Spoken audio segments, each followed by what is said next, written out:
오늘 우리가 함께 나누실 말씀은 사사기 12장 8절에서 15절까지의 말씀, 구약성경 384쪽입니다. 사사기 12장 8절에서 15절까지의 말씀 우리 함께 합독하시겠습니다. 그 뒤를 이어 베들레헴의 입산이 이스라엘의 사사가 되었더라. 그가 아들 30명과 딸 30명을 두었더니 그가 딸들을 밖으로 시집 보냈고 아들들을 위하여는 밖에서 여자 30명을 데려왔더라. 그가 이스라엘의 사사가 된 지 7년이라. 입산이 죽음에 베들레헴에 장사되었더라. 그 뒤를 이어 스불론 사람 엘론이 이스라엘의 사사가 되어 10년 동안 이스라엘을 다스렸더라. 스불론 사람 엘론이 죽음에 스불론 땅 아얄론에 장사되었더라. 그 뒤를 이어 비라돈 사람 힐렐의 아들 압돈이 이스라엘의 사사가 되었더라. 그에게 아들 40명과 손자 30명이 있어 어린 낙이 70마리를 탔더라. 압돈이 이스라엘의 사사가 된 지 8년이라. 비라돈 사람 힐렐의 아들 압돈이 죽음에 에브라임 땅 아말렉 사람의 산지 비라돈에 장사되었더라. 아멘. 자리에 앉으시겠습니다. 옆에 있는 분들과 인사 나누겠습니다. 반갑습니다. 감사합니다. 오늘 우리 함께 읽으신 사사기 12장 8절에서 15절까지의 말씀으로 우리 제목을 함께 다 같이 읽어보겠습니다. 시작. 무엇을 위해 살 것인가 라는 제목으로 함께 은혜를 나누도록 하겠습니다. 자, 오늘 우리 제22대 국회의원 선거가 있었죠. 출구조사가 나와서 이제 결과가 어떻게 나올지 우리가 대충은 이제 알고 있습니다. 사실은 결과가 어떻게 되든 간에 중요한 거는 그거죠. 결국에는 우리나라가 좋은 나라가 되는 거면 되죠. 그렇죠? 여가 많든 야가 많든 야가 많든 여가 많든 사실은 어떻게든 우리나라가 좋은 나라만 되면 되는 겁니다. 그 공약대로만 하면 우리나라 좋은 나라 될 텐데요. 그죠? 누가 돼도 좋은 나라가 될 텐데 누가 돼도 우리 이 울산 땅도 살만한 지역이 될 텐데 말입니다. 자, 어쨌든 사실은 우리 모두가 다 바라는 게 그런 거 아니겠습니까? 진일보된 인생, 삶, 그리고 또 그런 것들을 우리가 다 바라고 있기 때문에 우리가 이제 새롭게 구성되는 이 국회를 위해서도 나라를 위해서도 함께 여러분들 더 많이 우리가 기도해야 될 줄로 믿습니다. 조금 뜬금없는 얘기인지 모르겠지만 여러분들 크게 아멘 하시면 감사하겠습니다. 여러분 부자 되시기를 축복합니다. 자, 그런데 제가 정확하게 맞는지는 모르겠습니다. 근데 이제 그 설교를 준비하면서 이게 부활 부자를 한번 생각을 해봤어요. 이게 부활 부자가 이런 부자잖아요. 근데 간머리에다가 한일자에다가 입구자에다 밭전자예요. 그래서 제가 그냥 혼자 생각을 해봤는데 한 사람이 입에 필요한 만큼의 밭을 가진 사람이 부자다. 맞나요? 우리 주사님 맞나요 이게? 근데 모르겠습니다. 그러니까 제가 느낄 때 무슨 생각을 했냐면 이걸 가만히 보니까 그렇지, 한 사람의 입이 하나의 입이 족할 줄만 아는 밭에서 나오는 것만 갖고 있으면 그 사람은 정말 부자가 아닐까 그런 생각을 해보게 되었습니다. 그러고 보면 여러분들 많은 것을 가진 사람이 부자라기보다는 자신의 삶에 족한 줄 알고 그것에 감사할 줄 알고 그죠? 그것에 대해서 만족할 줄 알면 그게 부자가 아닐까요, 여러분? 그러니까 사실은 더 많은 것, 그러니까 간머리를 넘어갈 만큼 입이 두 개 있으면 더 좋긴 하겠죠. 세 사람이 만족하면 더 좋겠죠. 밭이 두 개가 있으면 더 좋겠죠. 그러나 그게 부자가 아니라 어쩌면은 나 한 사람이 살아갈 정도로 족할 줄 알면 그게 정말 부자가 아닐까 그런 생각을 합니다. 그런데 사실은 어떻게 보면은 사람들이 내가 필요한 그 밭보다 예배만큼보다 더 많은 것을 가지려고 하기 때문에 여기에서 많은 것들에 대한 문제가 생길까요? 안 생길까요? 그렇죠. 더 생기는 거예요. 어쩌면 그렇게 생각할 수도 있을 거라는 생각이 듭니다. 그러니까 어떻게 보면 그렇기 때문에 이 부자라는 의미가 우리들에게는 뭐라고 할까요? 이게 긍정적인 이미지보다는 필요 이상의 많은 것들을 갖고 있는 사람이라는 뜻으로 부정적으로 인식되어질 때가 많이 있습니다. 그래서 여러분들한테 부자 되시길 소망합니다 했을 때 아멘 했을 때는 어떤 의미였는지는 뭐 여러분들에게는 모르겠지만 저는 여러분들이 가지고 있는 그것에 감사하고 족할 줄 아는 사람, 그리고 그것에 대해서 하나님 앞에 영광 돌릴 수 있는 사람, 뭐 그 정도의 은혜만 있어도 주님 감사합니다, 나 부자입니다, 뭐 그런 사람이 되기를 바라는 마음도 있었습니다. 뭐 어쨌든 더 많은 걸 갖고 있으면 주님 앞에 역사하시면 됩니다. 그죠?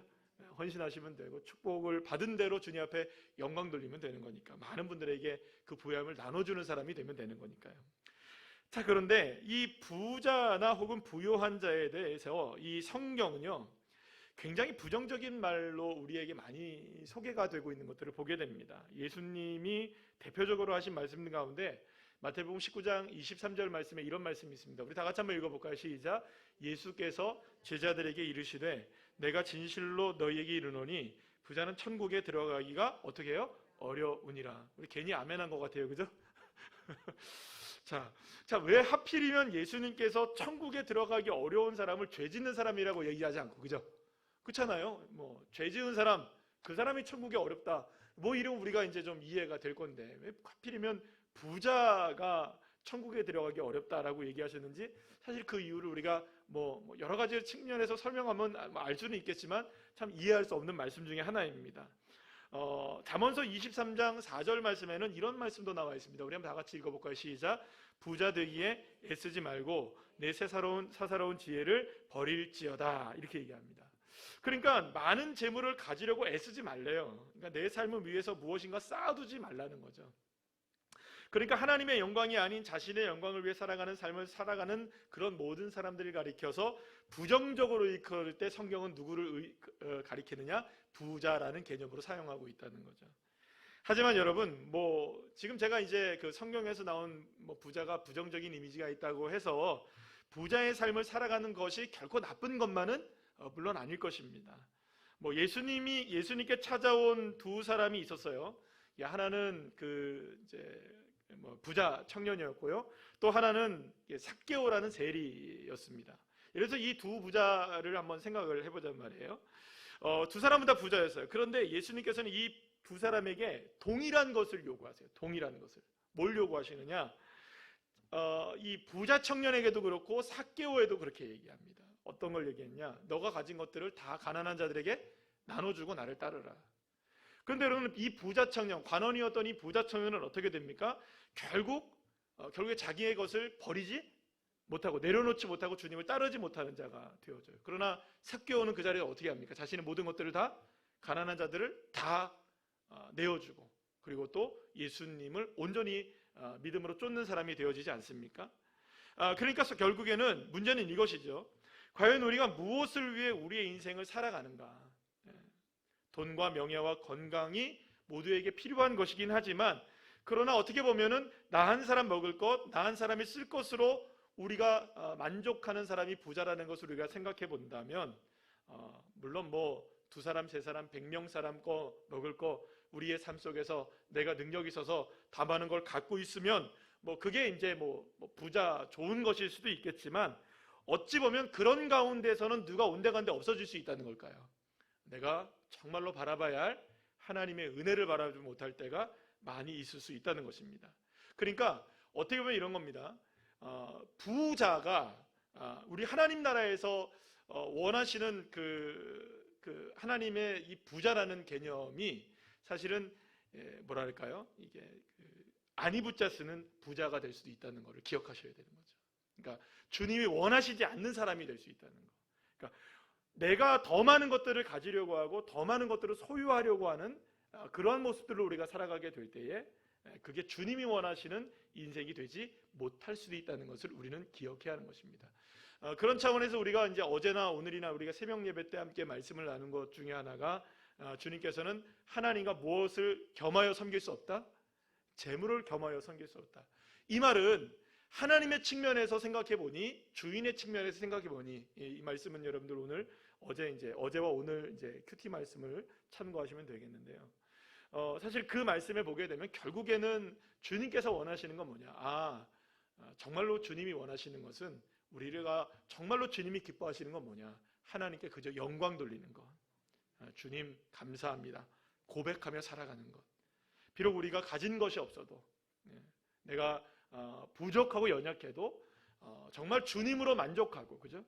주님으로 기뻐할 수 있을 때 그 사람이 어떤 사람이 되는 겁니까? 어쩌면 영적인 부자, 삶에서도 부자가 될 수 있는 것이 아닌가라는 생각을 해보게 됩니다. 사실 따지고 보면 세상을 살아가는 사람들마다 저마다의 독특한 인생을 살아가고 있다고 할 수가 있습니다. 물론 거의 비슷한 삶을 살아가고 있을 수도 있겠지만 세상의 판단에 따라 좀 더 호화롭게 먹고 살아갈 수는 있지만, 사실 우리가 인간이 결국에는 모두가 다 살아가는 인생들이 보게 되면 결국에는 뭘까요, 여러분들? 우리가 살아가는데 의식주의 문제죠. 뭘 먹고 뭘 입고 어디서 이제 사느냐. 요즘에 그 드라마 하나를 보니까는 재벌집에 사람들이 쫓겨나가지고 시골에서 살아요. 그런데 매번 밤에 잠을 자려면 수면제를 먹고도 못 자는 사람이었어요. 회장님 그 마누라였어요. 부인이었어요. 여사님이시죠. 그런데 시골집에 와가지고 커피 한 잔을 먹을 돈이 없어가지고 이제 일을 하게 된 거예요. 그래서 하루 종일 밭에 나가서 일하고 들어왔더니 막 그동안 그런 거 안 먹던 사람이 양푼에 막 밥 비벼서 막 먹고 배가 고프니까. 그리고 나서 남편이 이제 회장님이 이제 수면제를 가지고 여보 수면제 갖고 왔어 먹으라고 딱 했더니 벌써 코 골고 자고 있는 거예요. 왜요? 왜 잤을까요, 여러분들? 하루 종일 뭐 했으니까? 일했으니까 피곤해서 자는 거예요, 여러분들. 수면제로 자는 게 아니고 일하면 잘 수 있어요. 그죠? 그러니까 사실 어떻게 보면 그 잠을 자려고 얼마나 애를 씁니까? 그 잠을 자려고. 사람들이 얼마나 그 잠을 자려고 애를 써요. 잠을 못 자서 애를 쓰잖아요. 그런데 여러분 잠자는 게 그렇게 어렵지 않더라고요. 그 드라마에서만 보면. 사랑하는 여러분, 그러니까 사실 저와 여러분이 그토록 돈을 많이 벌고 예를 들어서 막 성공을 해도 하룻밤 온전히 잠을 못 자서 수면제를 먹지 않으면 잠을 못 잔다고 한다면 그게 여러분들 무슨 기쁨이 있는 인생이겠습니까? 어쩌면 저와 여러분이 우리가 무엇을 하든지 간에 우리가 인생을 살아가는 데 있어서 그런 것들 참 소중한 것들로 우리가 생각하는데, 사실 회장님이든 우리같이 평범한 인생들이든 그분들이 화장실 안 가겠습니까, 여러분들? 물 안 드시고 살아가겠습니까? 물론 우리는 그냥 정수기물 먹고 그분들은 에비앙 먹겠죠, 그죠? 그러니까 그런 게 차이점이 있을 수는 있지만 그것도 물이잖아요, 그죠? 물이 뭡니까? H2O 맞나요? 예, 그것도 물이고 우리도 물이고요. 똑같은 거죠. 사실 어떻게 보면 인간의 욕망이라고 해도 그건 모두가 다 거의 대부분 동일한 것에서부터 출발한다고 볼 수 있습니다. 자, 그런데 이제 오늘 본문에서 보게 되면 삼손 이후에 세 명의 사사가 이제 등장을 쭉 합니다. 8절부터 우리가 15절까지의 말씀을 보면 쭉 세 명에 대한 기록이 나오는데, 이 사사들은요, 먼저 우리가 생각해보면 사사들은 어떤 사람들이냐? 이스라엘이 이제 가나안을 정착하는 과정 속에서 이스라엘을 지역적으로 다스렸던 지도자들을 이야기합니다. 그러니까 전국 단위의 지도자가 아니고 지역별의 지도자를 의미해요. 근데 그들이 이제 때로는 이스라엘을 대표하기도 했고, 왜냐하면 이스라엘의 그때 당시에는 사사 시대에는 왕이 없었잖아요, 그죠? 그러니까 왕이 없었기 때문에 지역마다 세워진 지도자들을 사사라고 얘기했고, 그들이 때로는 이스라엘 전국을 다스리기도 했고 영향력을 미치기도 했던 사람들이 바로 이제 사사들이었습니다. 사사들은 늘 언제나 하나님의 말씀에 따라서 올바르게 이스라엘 백성들을 인도해야 할 어떤 책임감을 갖고 있었던 사람들 중에 하나였습니다. 그래서 이제 아직 완전하게 정복하지 못한 이스라엘 가나안 땅을 이스라엘의 땅으로 만들기 위해서 나름대로 노력을 해야 됐고, 또 가나안 땅의 여러 족속들과 쳐들어오게 되면 전쟁까지도 불사해야 되는 이런 지도자들의 역할을 감당해야 했던 사람들이 이 사사들이었습니다. 자, 그런데 오늘 본문 12장에 나오는 이 세 명의 그 사사들이 나와요. 따라할 거예요. 입산, 엘론, 압돈, 이 세 사람이 나와요. 근데 이 세 사람의 행적들이 굉장히 짧게 기록됩니다. 8절부터 15절까지 세 명이 나오니까 짧죠. 그런데 이 세 명에게 공통적으로 나오는 이야기들이 있어요. 물론 뭐 사사들의 인생이 무조건 뭐 그 기록이 길게 남아야 뭐 좋은 것은 아닐 수도 있어요. 그죠? 사사들 그렇잖아요. 뭐 길다고 해서 좋았습니까? 그렇진 않잖아요. 그죠? 뭐 짧아도 좋은 사람들도 있긴 있어요. 자, 그런데 유난히 짧게 기록된 이 세 명의 사사들은 똑같은 이야기들로 맞춰지게 돼요. 비슷한 이야기들로 세 명의 사사가 그저 그냥 그렇게 이렇게 사는 모습들을 보여주게 돼요. 뭐냐? 내용들을 여러분들 아까 전에 우리 함께 읽었잖아요. 성경을 다시 한번 보시면서 한번 보시면 좋을 것 같아요. 어떤 이야기가 나옵니까? 아들 30명 낳고, 딸 30명 낳고, 뭐 아들 40명 낳고, 손자 낳고, 나귀 타고, 그죠? 그러고 죽고, 며느리 몇 명 보고, 그죠? 그리고 죽고. 다 이 얘기들이에요. 세 명의 사사가 나오는데 이런 얘기들로 인생 기록됐다가 뭐 죽었더라, 몇 년 동안 사사를 했다가 죽었더라, 뭐 8년 만에 죽었더라, 뭐 이런 식으로 얘기가 돼요. 분명히 사사는 맞죠, 그죠? 사사는 맞아요. 물론 여러분들 그 아들, 딸 낳고 얼마나 재산을 모으고 몇 년 동안 살았느냐, 이거 굉장히 중요한 것일 수 있어요. 자, 그런데 이것이 여러분 생각해 보세요. 이것이 사사로서 그들의 삶의 최종적인 평가인 거예요. 그렇다면 여러분 조금 이야기가 좀 달라지죠. 만약에 여러분들 이런 겁니다. 여러분들을 향해서 인생이 한마디로 그냥 요약이 된다면, 그래서 제가 이렇게 그냥 생각을 해봤어요. 그냥 여러분들 뭐 우리가 동구에 사니까 이렇게 생각을 해봤어요. 어떻게 되냐면요, 땡땡 집사 중공업에서 20년 근무하며 자녀 셋 낳고 35평 아파트에 살고 제너시스를 물다 90세에 세상을 떠나다. 괜찮죠? 아니, 그의 인생을 이렇게 요약해서 얘기한다면, 근데 앞에 집사님이신 거예요. 자, 이걸 제 얘기로 바꿀게요. 여러분들의 얘기니까 뭐 그렇지만 제 얘기로 얘기하면 딱 이제 뭐 이렇게 느끼는 거예요. 권호준 목사 자경론과 결혼하여 딸 하나 낳고 40년 동안 목사로 살다 세상을 떠나다. 이게 이제 제 인생의 마지막 기록이다. 제 인생의 평가다.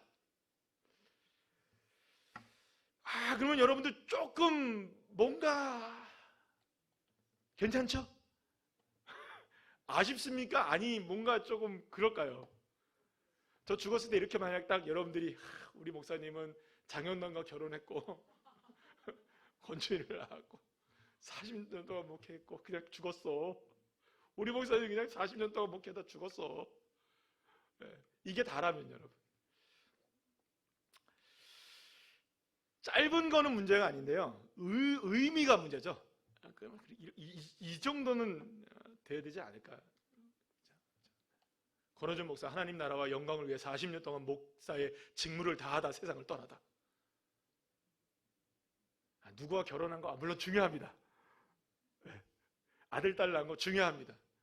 그러나 마지막엔 그래도 이런 이야기가 있어야죠. 땡땡 집사 새로운 우리 교회에서 하나님 나라와 영광을 위해 맡겨진 직분을 온전히 감당하다 세상을 떠나다. 이것과 앞에서 이것과는 차이가 있습니까, 없습니까? 확연한 차이가 있죠. 제가 여러분들 뭘 얘기하시는지 아실 것 같아요. 사사는요, 다시 한번 말씀드릴게요. 이스라엘을 하나님께로 드리기 위해서 특별하게 하나님께서 부르시고 세움을 입은 사람이었어요. 특히 주변 나라의 공격을 받을 때면 이스라엘 백성들을 구원하기 위해서 자신의 목숨까지도 불사하고 이스라엘 백성들을 구원해내야 했던 그런 지도자의 자리에 있었던 사람입니다. 자, 그런데 그렇게 살아갔던 이 세 명의 사사 모두가 다 아들, 딸 몇 명 낳고 며느리 몇 명 보고 나귀는 몇 마리가 있었고 그게 그들의 행적의 전부다는 거예요. 사사로서 살아갔던 삶에 대한 기록은 단 한 줄도 남아있지 않아요. 물론 여러분들 이게 일반적인 사람이라면 괜찮을지도 몰라요. 그죠? 그러니까 일반적인 사람이라면 아들, 딸이 몇 명 있고 재산이 얼마가 있었어, 대단했지? 이렇게 얘기할 수 있을 거예요. 근데 사사는 이야기가 다른 겁니다. 그들에게 인생에 있어서 자랑할 거리가 세상 것들에 대한 자랑거리가 남겨지는 것이 아니라 적어도 하나님께 어떻게 했는지, 이스라엘 백성들을 위해서 무엇을 했는지에 대한 부분이 남겨져 있어야 되는데 그건 한마디도 남겨지지 않고 세상 사람들이 쫓아갔던 그것들만 남겨진 인생이 되었던 거예요. 아들 30명 낳고 딸 30명 낳고 나귀 몇 마리 몰다가 며느리 몇 명 보고. 물론 여러분, 다시 말씀드립니다. 그게 소중하지 않은 것은 아니에요. 그러나 사사로서는 중요한 것이 더 있어야 된다는 것이죠. 자, 어쩌면 아들, 딸 30명씩 60명 낳고 사는 게 결코 쉬운 일은 아니었을 거예요. 그죠? 자녀 60명의 사위, 며느리 다 합치면 적어도 200명이죠? 자녀가? 여러분, 그들을 먹이려면 어떻게 됩니까? 밭이 몇 개 있어야 돼요? 부자도 부부부부부부부부부 200개 부자죠. 그죠? 맞나요? 안 맞나요? 그리고 생육하고 번성해서 하나님의 뜻을 이루었으니 할렐루야 아멘일 수도 있을 것입니다. 자, 그런데 여러분, 사사로서는 이거보다 더 중요한 게 있을까요? 없을까요? 있는 거예요. 생육하고 번성하고 200명의 자녀들을 거느리고 살았다, 이거 중요한 얘기지만 더 중요한 건 뭐냐? 사사로서 어떻게 살았느냐죠. 생육하고 번성하는 인생을 살았다 할지라도 자신이 감당해야 될 사사로서의 사명은 있는 겁니다. 그렇죠? 사사로서 이스라엘 백성들을 어떻게 구원을 해야 할지 애쓰고 힘쓰고, 어떻게 이스라엘 백성들을 바른 길로 인도해야 될지 고민하며 애쓴 삶의 흔적이 남아 있어야 될까요? 없어야 될까요? 있어야 되죠. 적어도 있어야 되죠. 오로지 그런데 이 세 명의 사사에게 남겨진 삶의 흔적이 뭐였습니까? 오직 자기의 가족, 자신을 위한 삶. 나귀 몇 마리 몰았더라, 이거가 있는 겁니다. 이것만 남아있는 겁니다. 사랑하는 여러분, 이 세 명의 사사로서의 삶을 잘 살았던 것일까요? 자, 우리 또 섣불리 판단할 수 없으니까 한 명의 사사를 우리가 비교해서 한번 보도록 할게요. 이분은 정말 짧게 기록된 사람이에요. 이분도 사사기 3장에 나와 있는데요, 입산과 엘론과 압돈처럼 자신의 인생을 한 구절로 표현된 삶이에요. 그런데 굉장히 강력한 인상을 남겨요. 딱 한 구절이에요. 볼까요? 사사기 3장 31절 말씀인데 우리 다 같이 한번 읽어보겠습니다. 시작. 에훗 후에는 아들 삼갈이 있어 소모는 막대기로 블레셋 사람 600명을 죽였고 그도 이스라엘을 구원하였더라. 아멘. 이게 끝이에요. 삼갈이라는 사사, 이게 끝이에요. 한 줄. 아들, 딸 30명 낳고 나귀 몰았더라 보다는 좀 낫죠? 확연히 낫죠? 소모는 작은 막대기 하나로 600명의 블레셋 사람들을 죽이고 이스라엘 백성들을 그들의 손에서 건져내고 구원해내는데 앞장섰던 사사. 무엇보다 삼갈이 소모는 막대기로 이스라엘을 블레셋에서 구원할 수 있었던 것은, 소모는 막대기 하나로 했다면 여러분들 여기에 숨겨진 행간의 내용은 어떤 것일까요? 도대체 이게 자기의 능력이었을까요? 소모는 막대기로 여러분들을 어떻게 이기겠어요? 이 막대기 하나로. 누구의 능력일까요? 전적인 하나님의 능력일 수밖에 없는 거예요.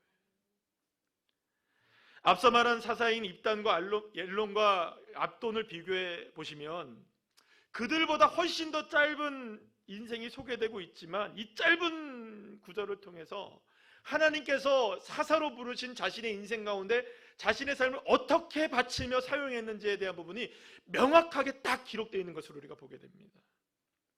하나님께서 원하셨던 것은, 사사들에게 하나님께서 원하셨던 것은 이스라엘 백성들이 하나님의 구원하심을 맛보는 삶을 살아갈 수 있도록 자신의 삶을 드리고, 비록 자기가 가진 것은 없다 할지라도, 나귀도 없을 수 있어요, 자녀들이 없을 수도 있어요, 그러나 내게는 소모는 막대기 하나밖에 없을지라도 그 하나를 가지고라도 하나님의 영광을 위해서 쓰임받을 수 있다면 난 그 일을 위해서 쓰임받는 사람이 되겠습니다.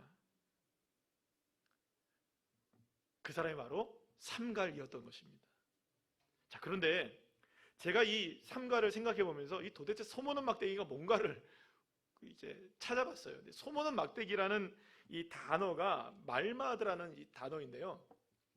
이 말마드라는 단어가 어디서 유래된 단어이냐면 배우다, 가르치다라는 말에서 유래된 말이에요.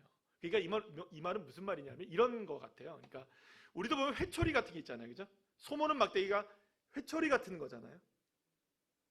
맞나요? 제가 오늘인가 어젠가 오늘인 것 같아요. 오늘인가 어떤 강아지 한 마리를 이렇게 목에다 이제 여기 오는데 목에다가 강아지 다리 짧은 거 있죠. 다리 짧은 강아지. 그 강아지를 목에다 이렇게 묶고 가는데 그 어떤 아저씨가 요만한 막대기를 가지고 애를 궁둥이를 틱틱 치면서 가요. 그래서 참 제가 강아지랑 산책 나와서 이게 회초리 같은 걸로 이렇게 툭 치면서 가는 건 내가 내 인생에 처음 봤는데 말 잘 들으라고 하는 거겠죠? 소모는 막대기. 그래서 제가 생각했어요. 저거 소모는 막대기 똑같은 건데. 그래요. 배우고 가르치게 하는 거죠. 막대기라는 개념을 생각해 보면 소를 몬다, 배우고 가르친다는 의미가 있는 거예요. 회초리 같은. 그러면 여러분 여기서 소모는 막대기로 굳이 삼갈이 이스라엘 백성들을 블레셋 손에서 구원해냈다는 이 말은 어떤 의미까지도 포함되어 있는 거냐면 이런 겁니다. 결국에는 이 삼갈이 이 소모는 막대기를 가지고 하나님의 말씀도 배우고 하나님의 말씀을 가르치기도 했던 것이죠. 그러니까 결국에는 이스라엘 백성들이 그 블레셋 손에서 이스라엘 백성들을 구원해내는 하나님의 놀라운 구원의 역사를 일으키기까지 어쩌면 삼갈은 이 소모는 막대기를 들고 다니면서 이스라엘 백성들을 때로는 하나님 앞에 말씀으로 배우게 하고 때로는 하나님의 말씀을 가르치기도 하면서 마치 소를 몰든 누구를 몰아간 걸까요, 여러분들? 이스라엘 백성들을 몰아간 것이죠. 누구에게로 가자? 그렇죠. 하나님에게로 가자. 결국에는 여러분들 사사로서 삼갈이 어떻게 하나님의 백성들을 이스라엘 백성들을 구원해내고 하나님께 영광 돌린 인생을 살아갔는지를 이 소모는 막대기의 의미를 통해서 우리가 조금은 알게 되는 것입니다. 사랑하는 여러분, 그리고 생각해 보면 모세나 여호수아나 많은 믿음의 사람들을 잘 생각해 보시기 바랍니다. 그 많은 위대한 믿음의 사람들이 자신의 삶 속에서 세상 것을 택하지 않고 하나님의 말씀을 택하고 하나님의 뜻을 선택했을 때 그들의 삶이 비록 세상에서는 훌륭하게 살아가지는 못할 수도 있으나 하나님이 인정하시고 하나님이 그들을 선택하시고 역사하시고 그들을 통해서 주의 나라를 이루어 가신 줄로 여러분들 믿으시길 바랍니다. 그러니 여러분 입삼과 엘론, 압돈의 삶과 단순하게 우리가 삼갈의 이 똑같은 사사임에도 불구하고 이들의 삶만 우리가 비교해 본다면 과연 어떤 사람이 정말로 주님의 부르심 앞에 온전한 인생을 살았었는가 라는 것을 우리가 어느 정도는 알 수 있게 된다는 것이죠. 물론 여러분 입산과 엘론과 압돈이라는 사람이 사사로서 어떻게 살았는지에 대한 부분들을 우리가 모든 삶을 알 수가 없습니다. 왜냐하면 성경에는 이것밖에 기록되어 있지 않으니까. 물론 그들도 나름대로는 훌륭하게 살았던 부분이 있었겠죠. 그러나 여러분 그 훌륭함이 자신의 인생의 세상 것들에 다 묻혀버린 거예요. 그게 남겨진 게 없는 것이죠. 결국에는 주님께서 저와 여러분을 오늘 이 시간에 이 말씀을 통해서 말씀하시고 싶은 것은 딱 이거라고 생각이 듭니다. 과연 우리는 무엇을 위해 살아가는가? 사랑하는 여러분, 저와 여러분의 인생 가운데 무엇이 남게 되기를 원하십니까? 내 인생을 통해서, 내 삶을 통해서 하나님의 영광이 드러나고 하나님의 뜻이 드러나고 그래도 적어도 마지막에 우리를 기억할 때 누군가가 여러분들을 기억해낼 때 우리 권사님, 집사님은 참 주님을 사랑하시는 분이셨어. 할렐루야. 정말 주님의 일이라면 자신의 삶의 모든 것들을 다 내어놓으셨었어. 마지막 순간까지도 주님을 찬양하며 우리에게 믿음의 모범을 보여줬던 분이셨어. 주님이 부르신다면 힘겹고 어려운 순간에도 순종하셨던 분이셨어. 이런 이야기들이 저와 여러분이 떠나간 자리에 남겨져 있어야 되지 않겠습니까? 근데 만약에 우리가 천국에서, 물론 천국에 우리 다 가겠지만 천국에 가서 했는데, 우리 김 지사님은 자동차 2대 있었어. 좋은 일이죠. 나쁜 일은 아니에요, 그죠? 아니, 자동차가 5대가 있었대. 집이 10채가 있었대. 이야, 부자셨네. 이것만 남는다면 물론 그렇게 되시기를 축복합니다. 그런데도 불구하고 그거를 상쇄할 정도로 무엇이 남아야 될까요, 여러분들? 처음에 제가 말씀드렸죠? 부자 되시길 축복합니다. 근데 우리의 삶에 정말로 마지막에 남겨지는 것은 우리가 이 땅 가운데 부자로 살아갔던 것이 아니라 영적인 부유함으로 살아갔던 인생들이라는 거, 이게 남겨져야 되지 않을까요? 그러니 여러분, 저와 여러분의 인생도 앞으로 언젠가 주님을 만나게 될 때가 있을 텐데, 무엇을 먹을까, 무엇을 입을까, 무엇을 마실까를 위해서 살아가는 그런 인생이 아니라 하나님에게 기억될 뿐만 아니라 또 우리 같은 세대에 함께 살아갔던 믿음의 동역자들에게 여러분, 하나님 나라를 위해서 헌신한 사람들로 기억되시기를, 우리의 가족들 한 사람 한 사람이 우리 한 사람을 생각할 때 참 훌륭한 믿음의 사람이었다라고 고백되어질 수 있도록 여러분, 그런 인생으로 우리도 살아갑시다. 그렇게 소문은 막대기 가지고 그것 하나도 족한 줄 알고. 할렐루야.